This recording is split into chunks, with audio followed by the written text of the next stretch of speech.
Chers amis et amis du sport, bonjour, bonsoir, ce sera selon. Ravi de vous retrouver pour ce nouveau numéro de 60 minutes ADEPS consacré aujourd'hui à une thématique plus préoccupante que populaire, l'environnement.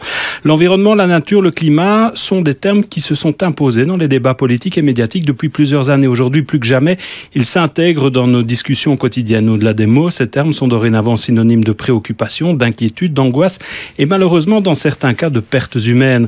En 2015, l'ONU adoptait l'agenda 2030 qui regroupe les 17 objectifs de développement durable qui répondent à 3 objectifs généraux: éradiquer la pauvreté, garantir la prospérité de tous et protéger la planète. Toujours en 2015, l'accord de Paris était adopté. Il vise à long terme à maintenir l'augmentation de la température moyenne de la planète en dessous de 2 degrés par rapport au niveau pré-industriel et de limiter surtout l'augmentation du réchauffement à 1,5 degré. Au cours de 60 minutes ADEPS, il ne sera pas question de refaire ce débat. Nous nous chargerons de démontrer que le sport est étroitement lié à l'environnement, à la nature. Nous ne referons pas le débat sur les organisations de la Coupe du Monde au Qatar ou encore des JO d'hiver à Pékin en début d'année. Comme l'ensemble des secteurs d'activité, le sport et l'ensemble de ces acteurs sont directement concernés par les modifications climatiques. Oui, la contribution du sport au changement climatique est indéniable, même au niveau de la Fédération Wallonie-Bruxelles. Gestion des déchets, construction d'infrastructures sportives, déplacements, équipements à la fois en termes de vestimentaire et technique, couverture médiatique, l'énergie, aussi bien le gaz, le mazout qu'en passant par l'eau. Si le sport impacte, il est également impacté de manière concrète. Les canicules, au-delà de 32 degrés, il est déconseillé de pratiquer une activité physique et sportive. De quoi peuvent découler crampes, déshydratation, coups de chaleur, coups de soleil. Les sécheresses, quant à elles, provoquent un stress hydrique au niveau des pelouses. La pollution de l'air qui provoque en Belgique quelques 6500 décès annuels peut causer aussi de l'asthme, des problèmes cardiovasculaires ou encore le cancer des poumons. Les inondations qui causent d'importants dommages aux infrastructures et le chiffre de 26 millions est avancé rien que pour les infrastructures sportives wallonnes suite aux inondations de 2021. Les vagues de chaleur qui peuvent imposer de modifier les calendriers sportifs des hivers plus chauds avec un manque de neige naturelle. Et à cet égard, WWF France, dans une étude de 2021, estime qu'au-delà de 2 degrés de réchauffement, il ne restera plus que 3 stations de ski en France avec un enneigement naturel suffisant dans les Pyrénées. On soulève également dans cette même étude l'augmentation du niveau des mers et l'érosion des terres qui provoquerait toujours, selon donc WWF France, la disparition de près d'un quart des clubs de voile en France. Et à cet égard, on va écouter Jonas Jerkens, skipper international, sportif sous contrat ADEPS, qui va nous parler de sa toute nouvelle discipline suite justement aux effets du réchauffement climatique. L'autre outil indispensable maintenant, c'est une perche. Alors une perche, pourquoi ? C'est pour chasser les algues des safrans, des sortes de longues perches qu'on va mettre dans les safrans pour aller dégager toutes les algues. Parce que la moindre petite algue dans le safran réduit fortement la vitesse du bateau, donc il faut retirer constamment ça. Et sur la Jacques Vabre, il y a certains moments où c'était toutes les minutes où il fallait faire ça, donc c'est une nouvelle discipline que je suis en train d'apprendre. Et comme un de mes concurrents est un ancien champion olympique de saut à la perche, Jean Galfione, voilà, je prends des conseils auprès de lui. Et voilà donc toute cette répercussion des conséquences physiques avec une diminution notamment des performances, mais aussi des conséquences financières avec une gestion plus coûteuse des infrastructures et l'obligation aussi d'accélérer la rénovation du parc actuel. Au sein de l'ADEPS, on fait figure un petit peu de pionnier au niveau du ministère de la Fédération Wallonie-Bruxelles parce qu'on a développé un principe générique qui s'appelle l'ADEPS se met au vert, dans lequel on a pu labelliser certains centres sportifs ADEPS. Dans d'autres, on a fait des investissements en matière de photovoltaïque. Dans d'autres encore, on a remplacé nos anciens systèmes d'éclairage par des LED. Et enfin, pour compenser le bilan carbone qui découle des marches ADEPS, qui regroupe annuellement plus d'1 million de marcheurs, eh bien, on a planté 127 000 arbres forestiers au Burkina Faso.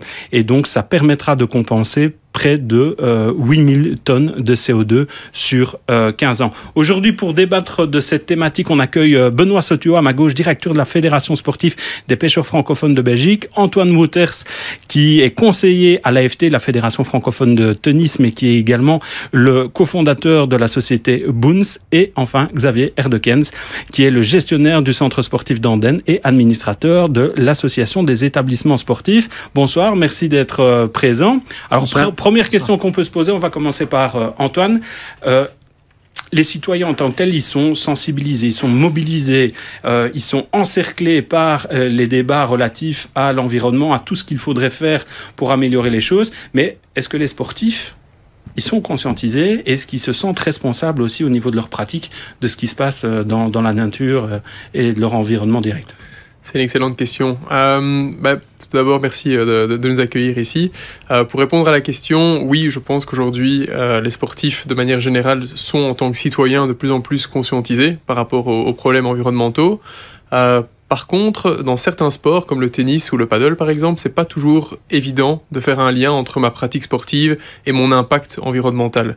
Typiquement, aujourd'hui, le tennis et le paddle représentent l'un des 5 sports les plus polluants dans le monde. Alors quand je vous dis ça, vous vous dites, ok, mais qu'est-ce qui peut provoquer ce genre de triste constat? Et qu'est-ce qui peut provoquer ce genre de triste constat? Et typiquement, pour le tennis et le paddle, c'est évidemment la consommation, et je dirais même la surconsommation de balles. Puisqu'en fait, un joueur de tennis ou un joueur de paddle va garder ses balles en moyenne 3 parties seulement, et après ça, il va simplement les jeter. Aujourd'hui, on les jette dans une poubelle traditionnelle, et la plupart du temps, les balles ne sont pas recyclées, et donc elles partent à l'incinérateur, et donc avec toute la pollution que ça peut entraîner derrière. Donc, c'est pas facile au niveau du tennis. Quand on gère un centre sportif, là, justement, on a un très large public, différentes disciplines. Est-ce que cette sensibilisation, elle est aussi présente auprès de ces différents publics, ou ça diffère d'un club à l'autre, d'une discipline à l'autre, ou finalement, est-ce que, en tant que gestionnaire, on est un peu isolé? Les sportifs sont évidemment des citoyens, donc ils ne sont pas imperméables aux thématiques environnementales, au contraire. Maintenant, il est vrai qu'il y a... selon les disciplines, une sensibilité plus forte ou non à ces thématiques. Il est évident que, on va parler sans doute de sport nature, sport extérieur, qui sont beaucoup plus limitants en termes d'impact. C'est fort différent d'un hall sportif ou de la pratique en piscine qui génère, par la force des choses, beaucoup plus de consommation de gaz, d'électricité, et qui du coup sont beaucoup plus impactantes pour l'environnement. Mais globalement, je pense que tous nos sportifs comprennent en tant que citoyens tout d'abord, parce qu'ils le vivent aussi à la maison, les difficultés économiques liées aux consommations, la nécessité de faire des gestes pour l'environnement. Et donc nos sportifs, nos clubs sportifs et nos fédérations sont évidemment dans cette tendance qui ne s'arrêtera sans doute pas du tout. Quand on parle d'environnement, de nature, etc., on n'a peut-être pas tout de suite l'image de la pêche qui nous vient en tête. Pourtant, il y a 65 000 pêcheurs en Wallonie. Est-ce que les pêcheurs, généralement, on dit un petit peu que ce sont les premières sentinelles en fait, de la préservation des différents cours d'eau en Wallonie? Est-ce que nos pêcheurs, à nous, ils sont particulièrement attentifs à l'environnement dans lequel ils peuvent pratiquer leurs loisirs ou leur activité sportive? Mais oui, effectivement, les pêcheurs sont particulièrement attentifs à cet élément parce que en fait, les partenaires de jeu du pêcheur, ce sont les poissons. Et les poissons, ils dépendent évidemment de l'intégrité des milieux dans lesquels ils vivent. Et ça veut dire donc que de longue date, les pêcheurs ont été très attentifs à cette intégrité des milieux dans lesquels les poissons vivent. Et ils se sont ainsi, dès le départ et de longue date, bien portés en défenseurs des causes environnementales. Notamment, je pense que tout ce qui concerne la lutte contre les pollutions de toute nature, les menaces de toute nature, mais les pêcheurs ont toujours été, disons, à la pointe du combat. Et en ce sens, ils se placent généralement aux côtés des associations environnementales. Et au niveau de la fédération, il y a des actions spécifiques qui sont mises en place pour sensibiliser vos affiliés? Absolument. Donc, nous avons mis en place toute série d'actions, certaines de longue date et d'autres peut-être plus récentes. Mais nous avons notamment des outils de communication. Et là, on sensibilise les pêcheurs aux bonnes pratiques, notamment liées à la gestion environnementale, qu'il s'agisse de pêche de compétition ou de pêche de loisirs. Ne fût-ce que le respect du milieu dans lequel le pêcheur évolue, tout ce qui est problématique des déchets et autres. Mais ça peut aller plus loin, ça peut aller, disons, une sensibilisation au niveau du fait de favoriser une pêche de proximité, par exemple, pour éviter les déplacements qui pourraient être trop longs et que l'on a sans doute privilégiés par le passé. Et au niveau des pêcheurs comme ça, est-ce qu'il y a, au niveau des différentes générations comme ça, une attitude qui évolue ou qui change par rapport à à la pratique de la pêche ou au respect de l'environnement? C'est certainement. Et il y a une différence également au niveau de la manière de concevoir la pêche. La pêche autrefois était et pouvait être considérée comme un moyen de subsistance comme un autre. Le pêcheur ardennais, bien, il aimait bien de prélever ses quelques truites, mais pour la table familiale. Maintenant, de plus en plus, on en arrive à une pratique de la pêche, disons, qui ne vise plus ce créneau alimentaire, mais qui est vraiment le poisson est un partenaire de jeu qui est remis à l'eau dans les meilleures conditions possibles après la capture. Xavier, aussi dans un centre sportif, on rencontre tous les publics, tant en termes d'âge qu'en termes de genre ou qu'en termes de profil socio-économique. Alors justement, au niveau de ces différentes générations, de ces différentes composantes, est-ce qu'il y a des stratégies différentes pour sensibiliser les gens à entretenir convenablement le site dans lequel ils ont à Andenne pour pouvoir pratiquer leur sport? Disons qu'on doit les accompagner à tout âge, quel que soit le sexe ou je veux dire les générations. Évidemment, c'est beaucoup plus facile avec les jeunes générations maintenant parce qu'ils sont sensibilisés désormais très jeunes aux problématiques environnementales. Mais ma foi, je pense que les aînés comprennent aussi très bien le souci environnemental qu'on connaît. Et donc, je ne dirais pas qu'on a un souci spécifiquement avec un public ou avec certaines disciplines. C'est un mouvement global. On le voit notamment au niveau des actions qui sont mises en place. L'AES a notamment lancé les actions FOST+, qui consistent à faire un tri sélectif des déchets. Et donc nous avons les poubelles bleues, les poubelles noires, les poubelles à carton. Et ça rencontre un vrai succès. Donc si on met les investissements et la communication nécessaires pour que des gestes soient réalisés par nos publics, ces gestes sont suivis. Et donc ça, c'est assez positif. Il y a évidemment alors après des contraintes qui pèsent plus sur les centres sportifs. Je prends la problématique des pesticides que nous n'utilisons plus. Donc nous avons des méthodes naturelles qui sont parfois laborieuses mais qui sont naturelles pour lutter contre les mauvaises herbes et ce genre de choses. Donc ça reste des petits gestes, mais que tout le monde accompagne. On n'a pas véritablement de résistance.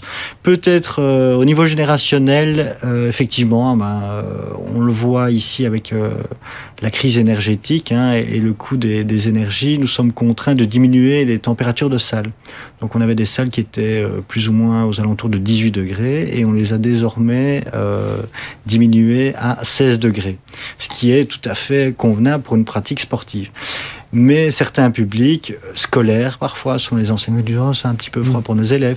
Ou alors des seniors qui ont des activités sportives plus douces se plaignent un petit peu, on va dire, de ces températures un peu plus fraîches.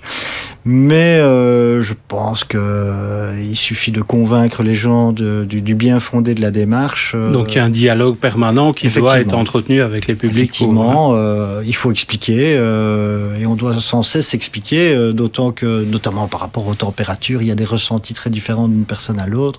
Certaines personnes à 22 degrés auront très froid, d'autres très chaud. Et donc on doit pouvoir exposer le plus objectivement possible la situation et convaincre les gens d'adhérer au mouvement en place. Il n'y a pas de sentiment global que c'est une contrainte supplémentaire qu'il y aurait de nouveau imposée, alors que quand on va faire son sport, on a peut-être envie justement de se vider complètement la tête, d'oublier tous les à côté et de pouvoir faire, comme on le voit dans certains endroits, un petit peu fi de tout, etc. C'est pas vraiment le cas alors? Non, je pense que les gens sont quand même conscients, ils le vivent aussi à titre privé chez eux. Je pense que les gens font attention désormais au chauffage. On ne gaspille plus inutilement et ils sont conscients que, en tant que centre sportif local, nous fonctionnons avec de l'argent public et on serait au contraire peut-être même pointé du doigt de ne pas faire d'efforts, d'allumer toutes les lampes, de chauffer anormalement les salles. Je pense qu'on doit être dans un mouvement et ne pas faire ces gestes-là serait, je veux dire, un déficit d'image auprès de nos différents publics. Donc, nous sommes soutenus. Oui. En parlant de mouvement, l'AFT est l'une des premières fédérations, en Fédération Wallonie-Bruxelles, à avoir, dans son plan stratégique, intégré un RSE. Et justement, ce mouvement, il vient de la Fédé, ou il vient des clubs, où à un moment donné, il y a eu une rencontre, une convergence entre les intérêts des uns et des autres, où finalement la Fédé s'est dit, non, c'est important pour moi, en termes d'image des marques, j'impose une stratégie, et en fait, je fais en sorte que tous les clubs y adhèrent par la suite. C'est un petit peu les deux, en fait. Ça vient d'une part d'une volonté de la fédération de tennis et de paddle en Wallonie de se positionner comme fédération pionnière, justement, dans tout ce qui est développement RSE et environnemental, compte tenu du triste constat dont on a parlé tout à l'heure, que le tennis et le paddle représentent l'un des sports les plus polluants dans le monde. Et donc depuis 2017, la fédération a mis en place tout un système de récupération des balles dans les clubs, avec l'objectif pour toutes ces balles d'être recyclées ensuite.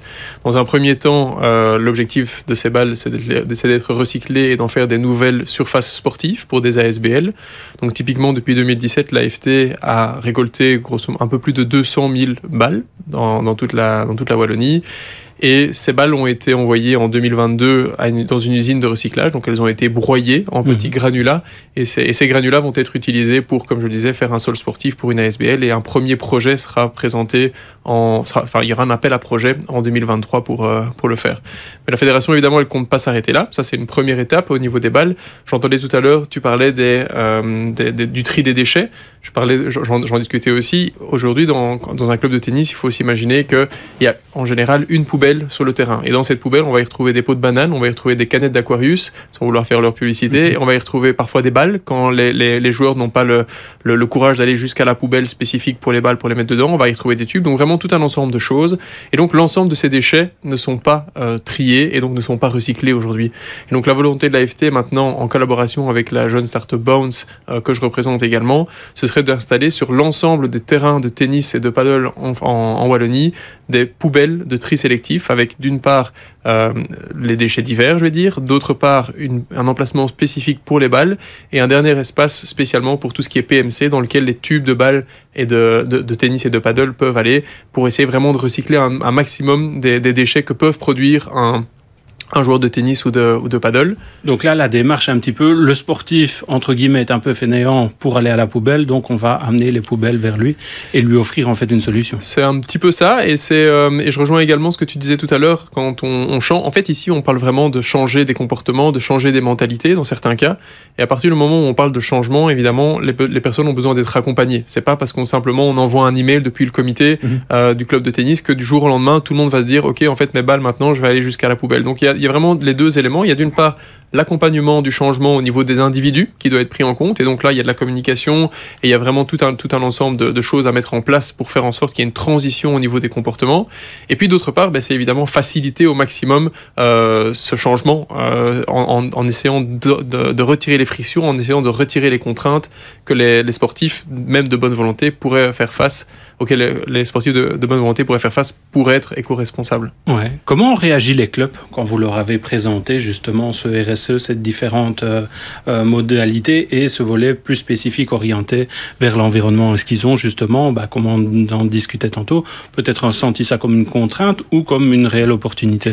Non, je pense qu'il y a vraiment une volonté des clubs d'aller dans cette direction, déjà pour leur image, personnellement. Aujourd'hui, on voit par exemple au tennis et au paddle que la population peut avoir tendance un petit peu à vieillir. On est plutôt sur un déclin au niveau du nombre de joueurs, ou bien plutôt une stabilisation. Et donc, dans un objectif d'attirer de plus en plus les jeunes générations qui sont évidemment beaucoup plus impactées et beaucoup plus conscientes de ce type de problème, typiquement, l'image des clubs doit être évidemment réinventée et alignée avec, je vais dire, les thématiques et les enjeux actuels. Donc, les clubs en sont assez bien demandeurs. Et je dirais que la thématique environnementale ici de l'AFT fait partie d'un programme plus global qu'on appelle SCORE, qui est composé en fait de 5 piliers dans la thématique RSE, dans la politique RSE de la fédération. Et alors je terminerai avec une dernière chose également pour la fédération, puisqu'on est en train de réfléchir, en partenariat toujours avec la Startup Bounce, à mettre en place de nouveau de manière assez innovante, un label au niveau des clubs, au niveau environnemental. Donc typiquement aujourd'hui, dans le tennis et dans le paddle, les clubs ont un label en fonction de la pédagogie qu'ils offrent, donc bronze, argent ou or, en fonction de, du niveau de la pédagogie. Et l'objectif maintenant, c'est de mettre également en place un label pour leur impact environnemental. Et donc ça, il y a évidemment tout l'aspect des balles dont on a parlé tout à l'heure. Il y a l'aspect tri des déchets dont je viens de parler, mais ça va beaucoup plus loin que ça, puisque typiquement, comme dans le hockey, les terrains en extérieur et certainement les terres battues doivent être arrosés. Et donc, qui dit arrosage dit évidemment eau. Cette eau, elle peut être ça peut être soit de l'eau de ville, soit de l'eau qu'on vient récupérer. Ça peut être également au niveau de l'éclairage. Beaucoup de clubs sont encore équipés de vieilles éclairage halogène qui consomment énormément. Typiquement, il pourrait y avoir des aides qui sont mises en place et un accompagnement pour les clubs pour les changer en LED. Aujourd'hui, il y a la crise énergétique, évidemment, et qui fait en sorte que d'un point de vue économique, les clubs vont énormément souffrir de ces coûts énergétiques qui ont énormément évolué. Donc, à la fois améliorer leur image et à la fois diminuer leur facture énergétique, c'est un petit peu le double enjeu, et c'est pourquoi les clubs aujourd'hui sont assez demandeurs de ce genre d'initiative. On reviendra sur la facture énergétique après, mais Benoît, au niveau, là, on a parlé finalement d'une fédération de clubs où on se dit on va aller au-delà de l'apprentissage technique, au-delà de l'apprentissage sportif, on va aussi investir le champ finalement de l'éducation, on va dire éducation permanente, du renforcement du rôle citoyen ou de la casquette citoyenne de nos sportifs. Est-ce qu'il y a cette démarche-là aussi au niveau des écoles de pêche, etc., pour vis-à-vis des jeunes et des moins jeunes, aller conscientiser et aller au-delà du sport et du loisir? Nous co-organisons des stages de pêche dans différents centres sportifs de Wallonie. Il est évident que ces questions de respect de l'environnement ne manquent pas de faire partie des apprentissages de nos stagiaires, qu'ils soient débutants ou qu'ils soient stagiaires en perfectionnement. Pour nous, l'apprentissage technique de la discipline qu'est la pêche et ce respect des questions environnementales forment un tout, c'est quelque chose d'indissociable. Nos pêcheurs sur le terrain sont aussi des sentinelles des comportements de leurs congénères. Bien souvent, il nous revient des pêcheurs qui disent « Mais enfin, vous avez vu là la manne de déchets qui ont été laissés et c'est visiblement des pêcheurs. Mais vous savez, on leur a dit, on leur a montré, on leur a dit, et on a dû hausser le ton pour le dire. Mais enfin, est-ce que c'est digne d'un pêcheur de laisser des détritus, etc. » Donc les pêcheurs sont effectivement sont motivés par la chose, en tout cas. Il y a une éthique propre, alors. Il y a une éthique propre, effectivement, oui. Vous parliez, ça forme un tout. Oui. Et moi, j'ai été dans des souvenirs comme ça sur de grandes compétitions qui ont été organisées en Wallonie, championnat d'Europe, championnat du monde, parce qu'au niveau de la pêche, il y a énormément de médaillés internationaux au niveau belge francophone. On s'aperçoit que l'organisation d'une compétition, en fait, elle doit en fait être la composante de différents participants. Donc, il y a les barrages, il y a le DNF, on a aussi peut-être le réempoisonnement. Enfin, il y a toute une série de questions directement liées à l'environnement pour faire en sorte que absolument, la compétition puisse avoir ces grandes compétitions internationales le sont sous l'égide de la Fédération internationale de pêche sportive, qui organise les différentes disciplines de compétition, les championnats d'Europe, les championnats du monde. Il est évident que pour organiser un championnat du monde, par exemple, un des derniers en date était un championnat du monde des clubs que nous avons organisé durant cet été, durant ce mois de juillet à Ronquier. Mais toutes les instances administratives locales sont bien sûr sont partie prenante de cette organisation, parce que à la fois au niveau de la sécurité, au niveau de la qualité des eaux, au niveau de la navigation, puisque pendant les compétitions, bien on a des mesures qui visent à, en tout cas si pas on n'empêche pas la navigation, mais en tout cas, on ralentit la navigation. Il y a des arrêtés qui limitent la vitesse des embarcations pour ne pas, troubler la quiétude du plan d'eau de compétition. Il y a toute une série d'éléments en relation avec la problématique des déchets, etc. Et tout ça doit être organisé, et ça ne se fait pas sans la collaboration de nombreuses instances, qu'elles soient communales ou régionales. Au niveau de la pêche, puisque vous êtes un pêcheur au long cours, quelles sont les modifications concrètes, les changements concrets que vous avez pu apercevoir sur le terrain à cause du réchauffement climatique? Mais écoutez, j'en prends pour exemple le dernier été que nous venons de vivre. Sur le plan de la pratique de la pêche, ça a été assez catastrophique. on s'est retrouvé dès la mi-juin avec des niveaux d'eau qui ont été incomparablement bas, et ça pose évidemment tout le problème de la pratique de la pêche. Ça a été assorti de manière réglementaire d'un arrêté ministériel interdisant la pratique de la pêche dans les eaux, ce qu'on appelle les eaux vives et les eaux mixtes, c'est-à-dire dans la plupart des cours d'eau du sud du pays. Mais je veux dire, indépendamment de cet arrêté ministériel de fermeture, bien beaucoup de pêcheurs avaient spontanément arrêté la pratique de la pêche parce qu'elle n'était plus possible dans de telles conditions. Ces 5 dernières années, on a vécu ce qu'on appelle des étiages dans le jargon, des niveaux de base eau exceptionnellement bas. Et à l'heure où je vous parle, le niveau des eaux n'est toujours pas rétabli malgré les quelques pluies qu'on a eues ici en septembre.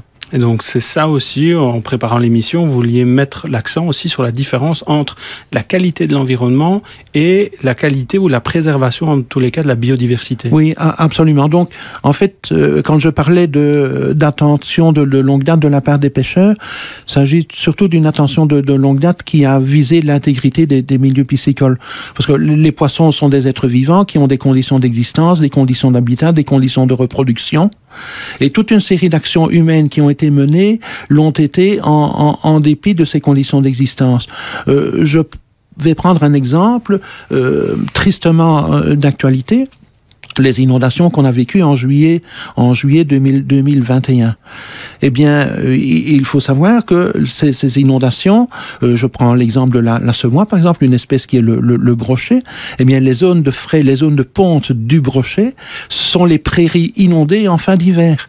Et donc, tous les travaux qui visent à canaliser les cours d'eau, qui visent à corseter les cours d'eau dans des murs de béton, sont préjudiciables à la faune aquatique. Et donc, ça, c'est une problématique dont il faudrait pouvoir tenir compte. Malheureusement, les derniers exemples en cours, et notamment les événements catastrophiques que l'on a connus sur la Vesdre, ne nous rassurent pas quant à cette intégrité que l'on souhaite, maintenir et voir restaurer pour les cours d'eau. C'est un élément qui nous inquiète beaucoup. Alors ça, c'est pour en fait ce qui se passe dans nos terres en tant que tel. Oui. Et on va écouter Jonas Jerken, justement notre skipper qui va prendre part à la route du Rhum ici tout prochainement, sur les impacts en fait qu'il a pu constater en haute mer. Ouais, j'ai constaté pas mal de changements. Dès le début, il y avait pas mal de plastique. Ça c'est malheureusement une règle habituelle. Plus on va au large, en plus les courants amènent des grandes quantités de plastique venant de la terre dans des couloirs, on va dire. Donc la présence plastique est assez importante. Par contre, l'autre évolution, en dehors des déchets plus gros que sur des frigos, des conteneurs, j'en ai déjà croisé, c'est assez affligeant. C'est aussi lié au réchauffement climatique. Là, il y a un développement très fort des sargasses. C'est des algues invasives qui se développent de plus en plus, liées, plus l'eau est chaude, plus ça va se développer. Et avant, c'était concentré un petit peu dans la mer des Sargasses, qui était entre la Floride et Cuba, ou à la sortie de l'Amazone. Mais avec le réchauffement climatique, ça se répand sur tout l'Atlantique. Et c'est une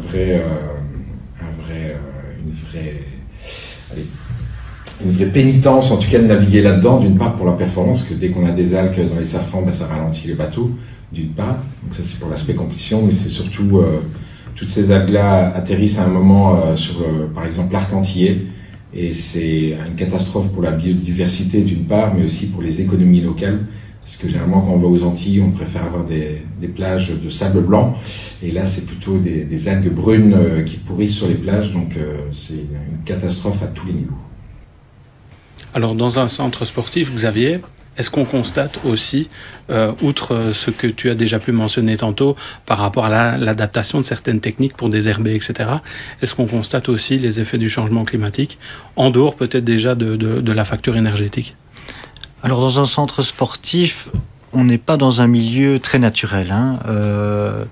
Un centre sportif comme celui d'Andenne, c'est un terrain de football en fibre synthétique, c'est une piste d'athlétisme en tartan, ce sont des skateparks en béton, des parkings et des bâtiments. Donc on n'est clairement pas dans un milieu naturel. Donc on n'a pas constaté, on va dire, de détérioration. J'ai presque envie de dire que Et c'est un peu le paradoxe dans une installation sportive, même si on favoriserait un cadre naturel, les arbres et ce genre de choses peuvent être même malheureusement une nuisance pour des terrains, parce qu'alors ils vont générer des moisissures, des feuilles, etc. Et ça va devoir être traité. Enfin, donc c'est parfois un peu problématique. Donc, un centre sportif, même s'il tend à être zéro déchet, n'est clairement pas un environnement sain et naturel. Maintenant, pour rebondir un petit peu par rapport à ce qui avait été dit par rapport aux pratiques, le Covid, mais on le sent quand même depuis une dizaine d'années, il y a une mutation de la pratique sportive où tous les sports fédérés, les sports compétitions sont un petit peu délaissés de plus en plus par des pratiques spontanées, individuelles. On connaît les succès de la course à pied, des marches adeptes, ce genre de choses. Et donc je pense que de nombreux citoyens qui sont également des sportifs vont dans les zones naturelles. Parce qu'avant, on ne rencontrait pas avec autant de ferveur. Donc on n'a jamais eu autant de demandes de courses VTT dans les bois, de jogging, de trail et autres. Et donc, clairement, les citoyens se réapproprient, on va dire, des espaces naturels pour y faire de l'activité sportive. Donc ça, c'est la grande tendance qu'on voit. Le centre sportif, lui, malheureusement, n'atteindra jamais, les normes d'un milieu naturel, mais nos bois, nos carrières et tous les fleuves et autres, les berges, peuvent devenir des endroits que se réapproprient les sportifs. Et cette réappropriation, elle se passe bien ? On va rester sur la commune d'Andenne pour ne pas... Alors, elle se passe très bien. Maintenant, elle doit cohabiter avec parfois des propriétaires privés qui sont pas toujours heureux parce que les frontières sont parfois ténues entre un bois public et une propriété privée, donc on peut avoir de temps en temps des difficultés. On peut aussi avoir des problèmes avec les chasseurs, parce que là c'est un autre problème environnemental, parce que les chasseurs ont aussi leur utilité en matière de gestion des gibiers et de la faune. Parce que voilà, le gibier peut attaquer les champs, il peut devenir problématique, il peut proliférer de façon problématique. Donc les chasseurs ne voient pas toujours d'un bon œil la pratique sportive quand elle vient déranger le gibier avant une chasse. Alors en Andenne, après avoir rencontré notamment de multiples refus de la part des chasseurs ou de gens qui gèrent des parcs accueillant des chasses, de ne pas vouloir accueillir des activités sportives, on a trouvé un modus vivendi. Il n'y a plus de chasse à Andenne le dimanche. Les chasses se font le samedi. Ainsi, les activités sportives se déroulent systématiquement dans les aires boisées le dimanche et ne gênent pas le gibier qui a été chassé la veille, évidemment. Et donc, ça permet, on va dire, de trouver un terrain d'entente et qu'un maximum de citoyens puissent bénéficier d'un très grand nombre de bois. Et voilà. C'est ça, on va dire, cette tendance à la réappropriation d'espaces qui étaient auparavant ignorés, tout simplement, je pense. Et donc, que les citoyens maintenant, avec envie et avec aussi la conscience de la défense d'un patrimoine, de nombreux coureurs dans des activités de je cours pour ma forme, dans des trails, redécouvrent leur patrimoine, environnemental, redécouvrent leur village à proximité. Parfois, des personnes n'étaient pas sorties plus loin que 50 mètres derrière chez eux et maintenant ils connaissent tous les bois de la région. Donc, ça, c'est un élan assez positif et qui, encore une fois, ne fait que croître. Ouais. Et en termes, justement, pour avoir une discussion plus généraliste encore, sur cette base de la réappropriation, sur le fait qu'on a ce sport dit non organisé et qui prend de plus en plus d'ampleur, on voit que les sportifs, en fait, sont à la recherche non plus d'un modèle de compétition, d'un encadrement, mais d'expérience. Un petit peu quand on va dans un grand restaurant, on cherche une expérience culinaire. Est-ce que, justement là, je te pose la question à toi, Antoine, est-ce qu'on ne vit pas une forme de schizophrénie ou de paradoxe où finalement les gens veulent faire du sport, ils veulent un environnement propre, mais ils vont peut-être partir très loin, faire un trail, participer à un marathon, etc. Alors oui, c'est un bon point aussi ça, et on le voit aussi typiquement dans des sports comme le paddle, où je vais revenir en arrière, au tennis, typiquement les joueurs de tennis sont en général attachés à un club, c'est leur propre club, et ils vont en général jouer tout le temps dans ce club-là. Ils prennent une cotisation à l'année ou à la saison, peu importe, et ils vont jouer dans leur club, et il y a vraiment un sentiment d'appartenance. Un sport comme le paddle, typiquement, c'est un petit peu différent, où on va plutôt chercher des installations qui sont disponibles tout simplement au moment où on en a envie. C'est plutôt à la carte, donc on est jeudi soir, j'ai envie de jouer, il est 20h, je vais chercher un terrain disponible, je vais chercher des partenaires et je vais aller jouer dans des installations qui sont disponibles. Et donc on a vraiment un petit peu cette dualité, je vais dire, dans le tennis et dans le paddle aujourd'hui en Wallonie. Et là aussi, il y a ce phénomène au niveau de la pêche, parce que certains pays jouent sur le tourisme de la pêche en tant que tel. Donc, absolument, parce que la pêche, effectivement, présente un potentiel touristique important. J'en veux pour preuve, par exemple, tous les pays d'Europe du Nord. Les pays d'Europe du Nord, ça va de la Suède à l'Irlande, à l'Écosse, à l'Angleterre. Elles ont développé des programmes touristiques essentiellement basés sur la pêche. Un pays voisin, un pays comme la France a également beaucoup misé sur le tourisme pêche. Et est-ce que leur approche est identique à celle qui est développée au niveau de la Maison de la Pêche en Wallonie, de la Fédération de la Pêche, ou est-ce qu'ils sont encore plus avant-gardistes ? Je ne pense pas qu'ils soient plus avant-gardistes. Leur approche, je dirais, s'effectue souvent également sous le couvert de guides de pêche qui accompagnent les touristes pêcheurs et qui, à leur tour, bien peuvent, disons, leur montrer les voies les plus convenables à prendre. Mais j'imagine très bien que le touriste pêcheur est certainement de manière innée quelqu'un qui est très respectueux de l'environnement et des milieux dans lesquels il évolue. On va quitter cette conversation où on est sorti des infrastructures sportives. Oui. On va y revenir. Xavier, est-ce qu'il y a, parce que les infrastructures en tant que telles, c'est du béton, c'est du ciment, c'est de l'électricité, du mazout, etc. Donc c'est hautement énergivore, ça a un impact direct sur l'environnement. Est-ce qu'au niveau d'Anden, mais aussi au niveau de l'AES, puisque tu es administrateur, est-ce qu'il y a une réflexion, est-ce qu'il y a des conseils qui sont donnés aux gestionnaires pour justement essayer de réduire leur empreinte environnementale ? Le premier incitant désormais, il est financier, donc ceux qui ont la possibilité d'investir dans des systèmes de production de chaleur, d'éclairage qui sont les moins énergivores, évidemment, seront les gagnants. Les pouvoirs subsidiants, en région wallonne du moins, imposent un cahier des charges et des normes CUSEN, pour parler d'enveloppe des bâtiments, qui sont telles qu'on a un impact de plus en plus limité sur les nouvelles constructions sportives. Il n'en reste pas moins que ces infrastructures sont, par la force des choses, problématiques. Ce ne sera jamais un Éden environnemental qu'une piscine où on utilise du chlore, on utilise de l'acide, les terrains synthétiques où on a des BSBR. Plus pour longtemps, puisque visiblement en 2026, les BSBR ne seront plus autorisés en Europe.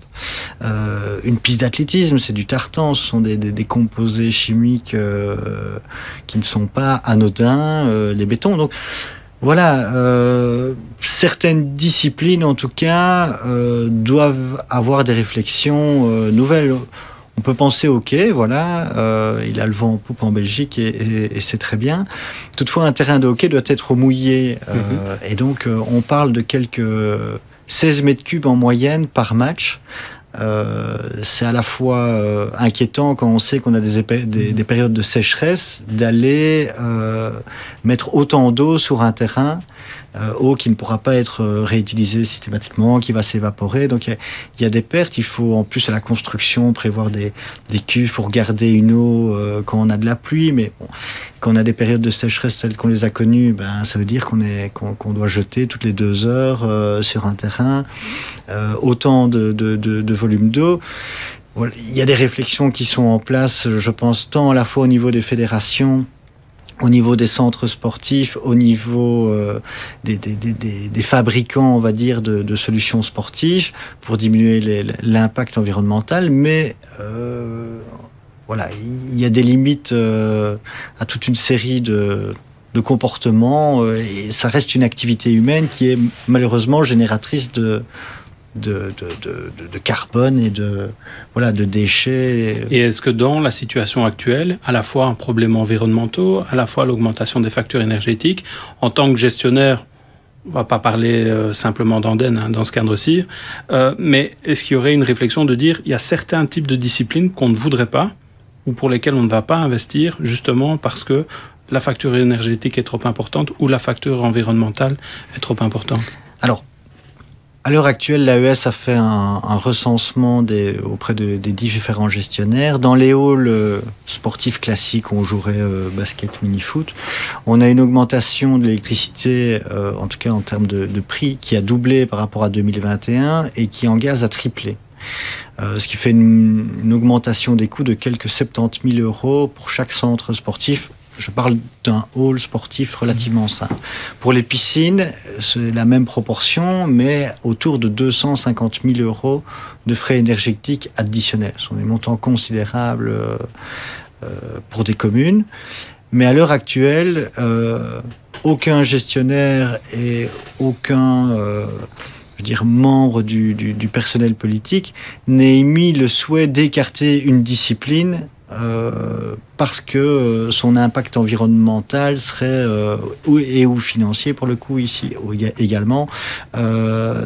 Aucune discipline n'est pour le moment écartée. Je prends le cas de la piscine, c'est vrai que c'est extrêmement cher, extrêmement énergivore, mais une piscine est aussi un lieu où on préserve sa santé, un lieu d'apprentissage scolaire, un lieu de sécurité pour faire en sorte que de nombreux citoyens qui pêchent notamment et qui se retrouvent autour de fleuves, s'ils venaient à tomber dans l'eau, ne se noient pas.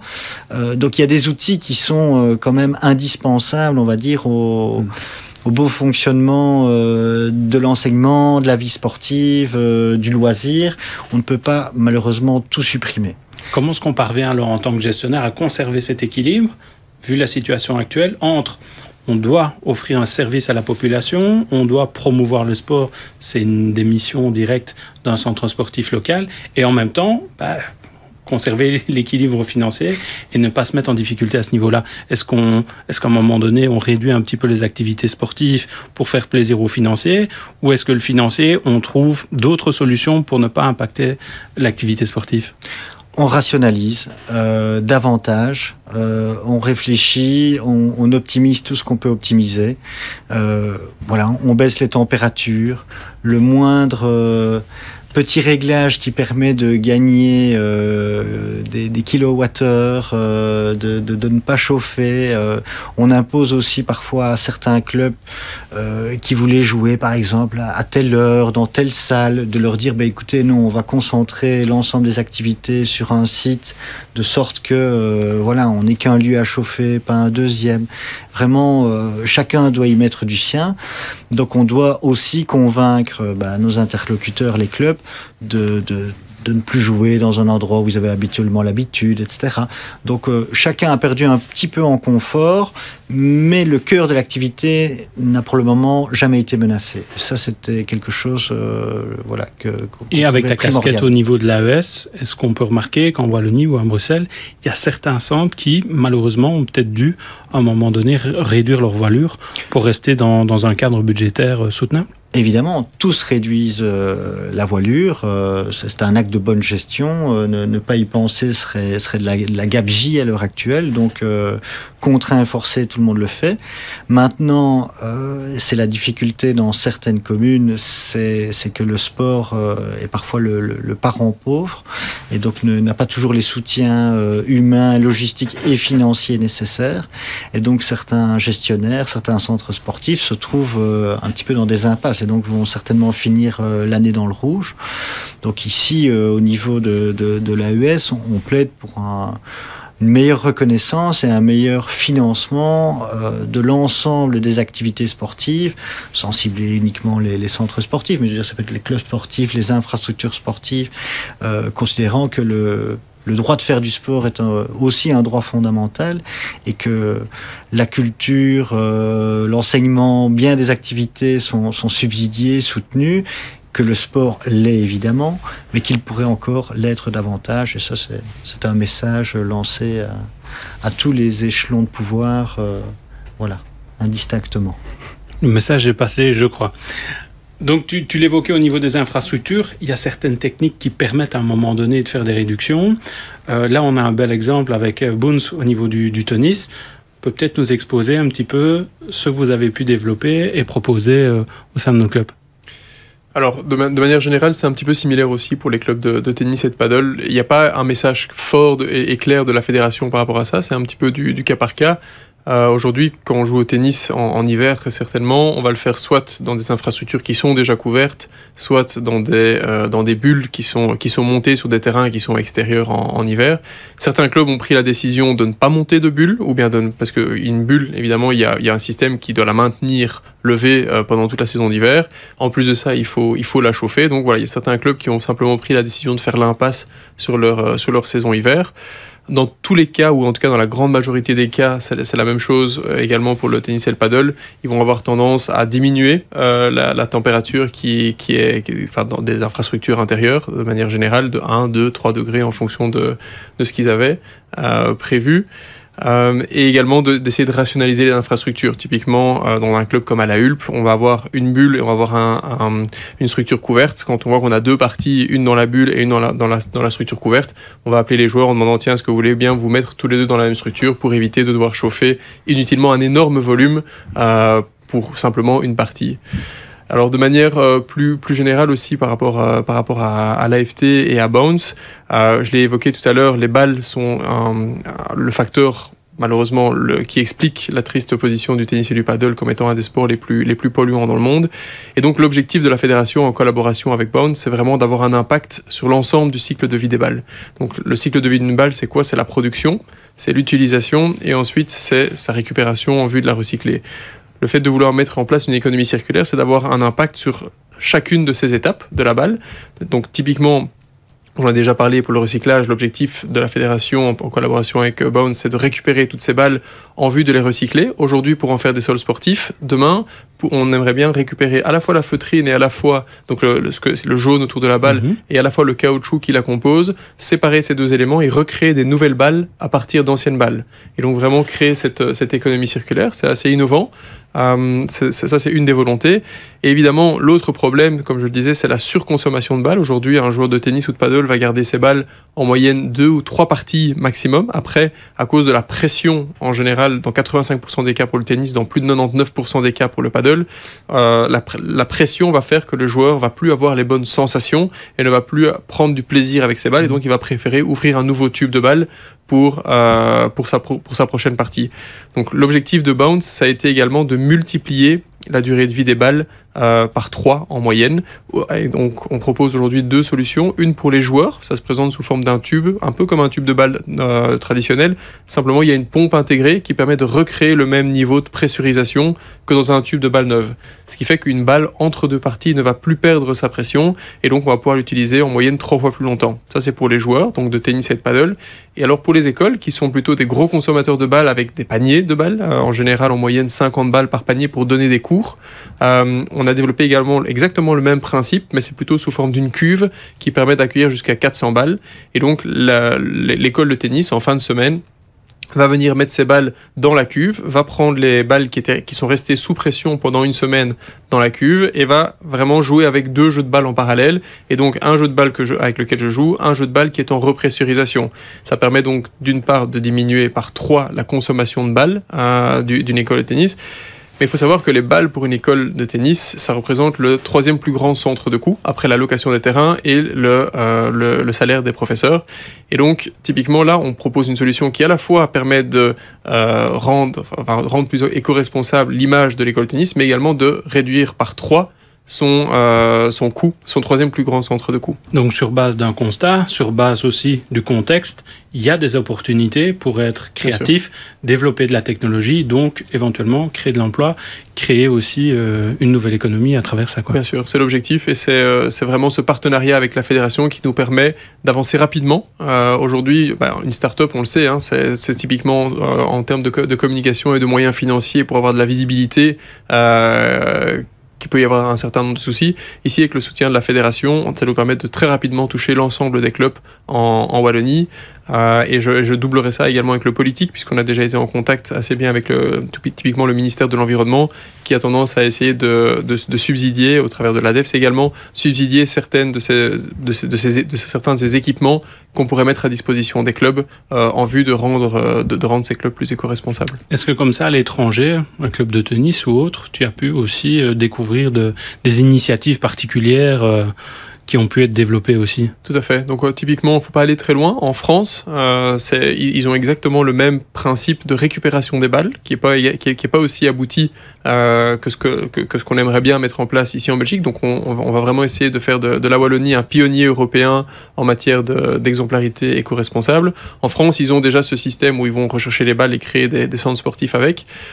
Par rapport donc ça c'est plus pour la récupération des balles et le recyclage. Par rapport à tout ce qui est repressurisation des balles, et donc le fait de garder les balles jusqu'à 3 fois plus longtemps, on voit que quand on contacte des clubs, en général, ils sont tous extrêmement enthousiastes à l'idée, à la fois pour leur image, comme je l'ai dit, mais également pour le côté économique que ça peut représenter. Et au-delà des clubs, les pratiquants aussi, ils adhèrent à ce nouvel outil? Oui, tout à fait. Aujourd'hui, typiquement, si je prends les pratiquants en direct, on a fait une campagne de crowdfunding pour lancer notre produit sur la plateforme Kickstarter, et on a atteint notre objectif de financement en moins de 20 minutes.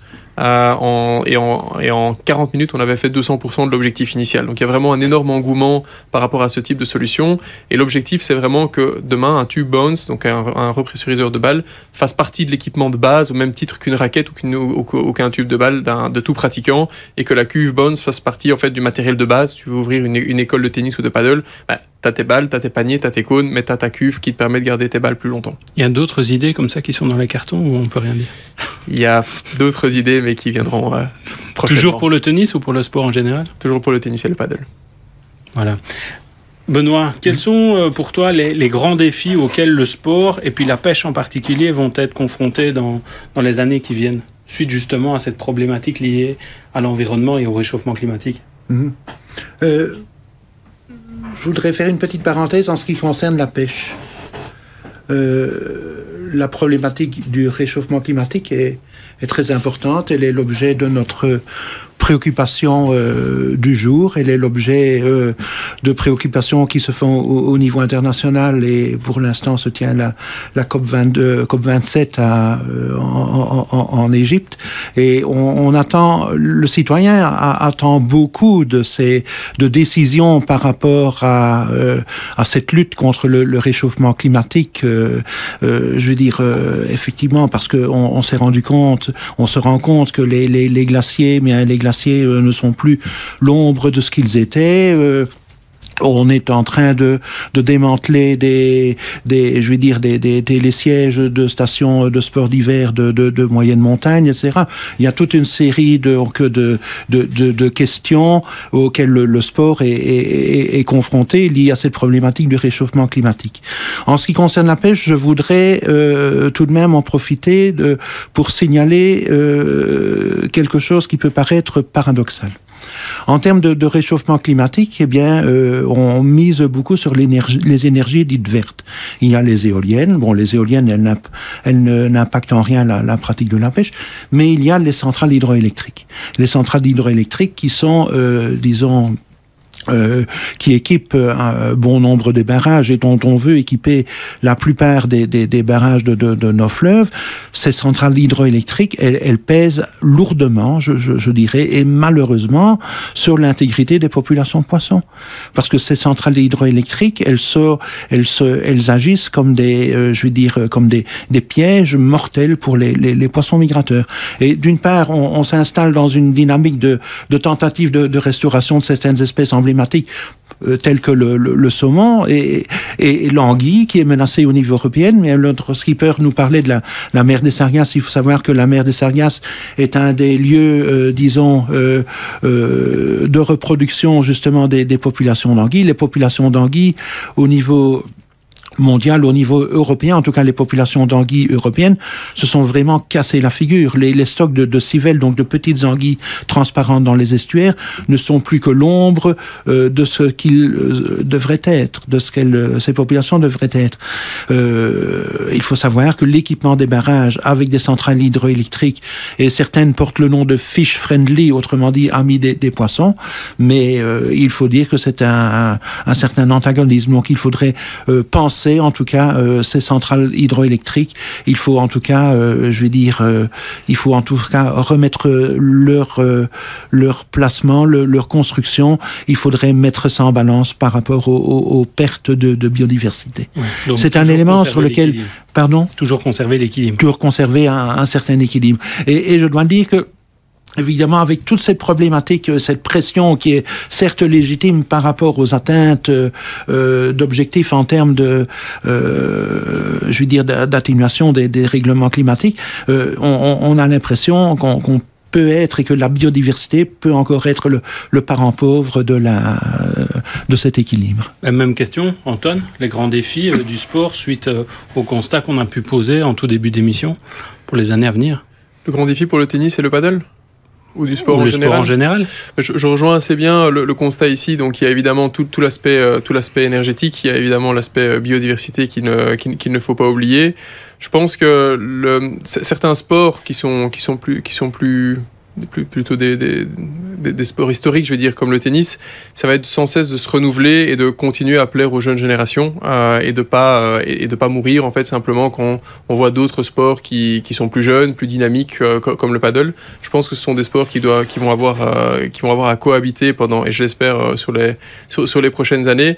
Mais donc je dirais que pour des sports historiques, ça va être de continuer à véhiculer une image dynamique, une image jeune, une image une image positive et de pas justement avoir ce côté antagoniste. Je fais mon sport, mais je sais très bien qu'en faisant ce sport, je pollue, je suis pas un bon citoyen. D'où l'intérêt d'avoir un RSE au sein de sa fédération. Tout à fait. Pour donner une ligne claire, une stratégie. Tout à fait.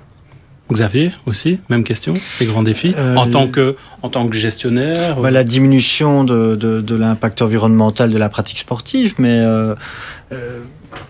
étonnamment, je dirais qu'avec des éléments qui ne sont pas toujours liés à la pratique sportive concrètement, mais ne fût-ce que l'accès à la pratique sportive. Donc, comment se rend-on dans un centre sportif ? Où est situé ce centre sportif ? Je vois que de temps en temps, on met encore des centres sportifs à des kilomètres de centre-ville, donc ça nécessite que tout le monde s'y rende en véhicule motorisé, ou probablement presque tout le monde. Donc, voilà, le fait de bien implanter les pratiques sportives dans les endroits les plus vivants, les plus accessibles, qu'on puisse y aller à vélo, à pied, en courant, que chacun puisse être conscient de son impact et de le limiter. Je prends encore des exemples, mais on offre l'eau dans notre centre, c'est un petit geste, mais en réalité, ça permet d'éviter des milliers de bouteilles par an de plastique jeté.